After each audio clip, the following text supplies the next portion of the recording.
আমার জন্য যে পেয়েছি এমন না, বাট এটা হচ্ছে অ্যাজ আ মানে সেরা অ্যাক্ট্রেস হিসেবে। সো ভালো লাগে যে কোনো ধরনের অ্যাওয়ার্ড পেলে সেটা অনেক ইন্সপায়ার করে আমাদেরকে কাজের ক্ষেত্রে। সিনেমা নিয়ে আসলে আমার কোনো প্ল্যান আপাতত নেই, বাট হ্যাঁ আই থিঙ্ক প্রত্যেকটা আর্টিস্টেরই প্ল্যান থাকে যে একটা পর্যায়ের পরে তারা সিনেমাতে কাজ করবে, বড় পর্দায় কাজ করবে। So I think I am still preparing myself for bigger screen.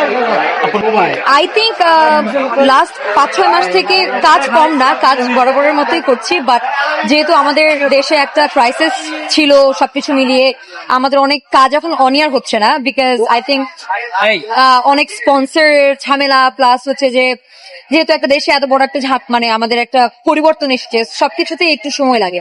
So I think যে নাটকগুলো এখন পর্যন্ত পেন্ডিং আছে সেগুলো আস্তে ধীরে অনিয়ার।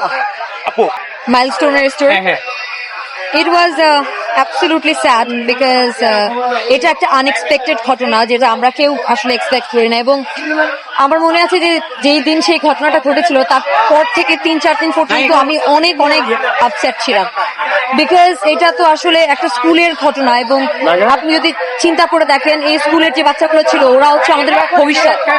তো এরকম ছোট ছোট বাচ্চার এইভাবে করে প্রাণ চলে যাওয়াটা এটা অ্যাবসলিউটলি আনএক্সপেক্টেড এবং এটা অনেক অনেক দুঃখজনক।